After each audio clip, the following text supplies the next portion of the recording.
Information का अधिकार मिलेगा और नुकसान के लिए क्षतिपूर्ति का भी अधिकार पहली बार भारतीय कानूनों में हम करने जा रहे हैं। 0 एफआईआर, विक्टिम की एफआईआर की प्रति की निःशुल्क प्राप्ति और 90 दिन में जांच का रिपोर्ट देने से इससे बहुत बड़ा फायदा होगा। समय पर न्याय, लगभग 35 न्याय प्रणाली की 35 धाराओं में हमने समय मर्यादा निश्चित की है और ये टेक्निक के आधार पर प्रोसीडिंग्स होने के कारण भी समय पर न्याय मिलेगा।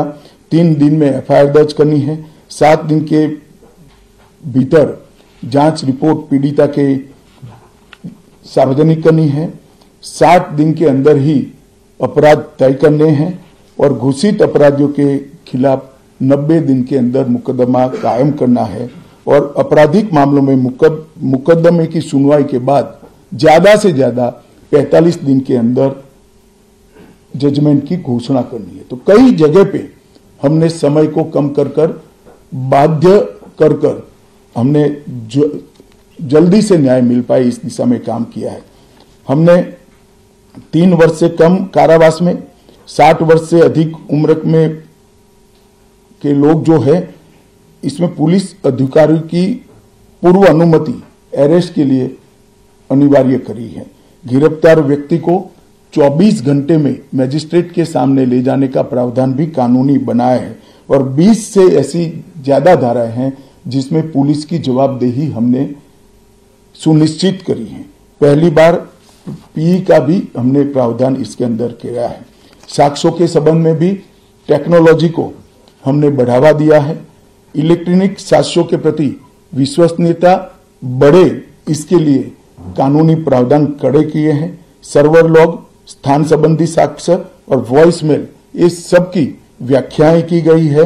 अब न्याय प्रक्रिया संविधान की 8वीं अनुसूची में आने वाली सभी भाषाओं में काम करती हो जाएगी। हमारी स्थानीय भाषाओं के लिए बहुत बड़ा फैसला है। हमारा पूरा सॉफ्टवेयर जो बनेगा वो 8वीं अनुसूची में आने वाली सभी भाषाओं में बनेगा। कानून बनने के बाद, संसद ने पारित करने के बाद तैयारी के लिए ढेर सारा प्रयास भारत सरकार के गृह मंत्रालय और हर राज्य के गृह मंत्रालय और जस्टिस मंत्रालय ने किया है।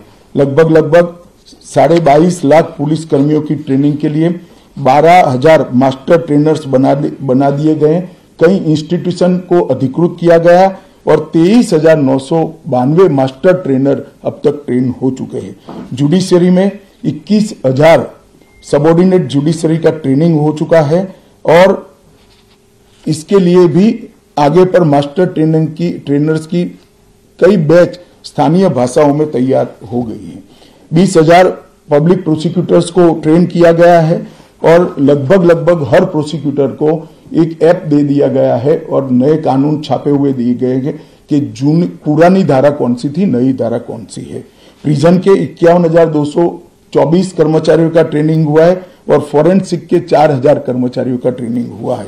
कुल मिलाकर ट्रेनिंग की संख्या पुलिस में 6 लाख, प्रोसिक्यूशन में 4,000, जुडिशरी में लगभग 20,000, फॉरेंसिक में भी 4,000 और प्रिजन में 10,868 मास्टर ट्रेनर अभी काम कर रहे हैं।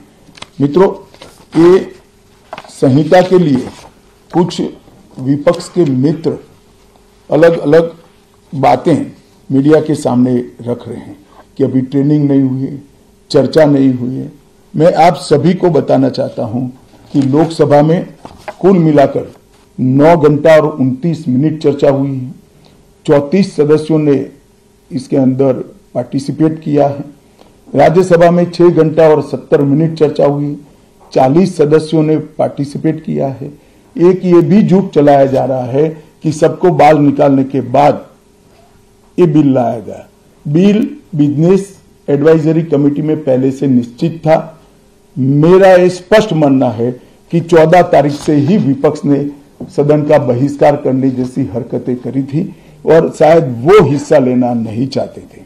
और दोनों सदनों में 14 तारीख में लोकसभा में 96 और राज्यसभा में 46 सदस्यों ने ऐसी हरकतें की जिससे पीठासीन अधिकारी उनको बाहर करने के लिए मजबूर हो जाए। फिर भी एक ऑप्शन था, ये बहुत बड़ा दूरगामी परिणाम लाने वाला कानून था। वो एक कानून के लिए स्पेशल अंदर आकर चर्चा में अपना मत रख सकते थे। इसके पहले भी मैंने 2020 में सभी सांसदों को पत्र लिखकर उनके सुझाव मांगे थे।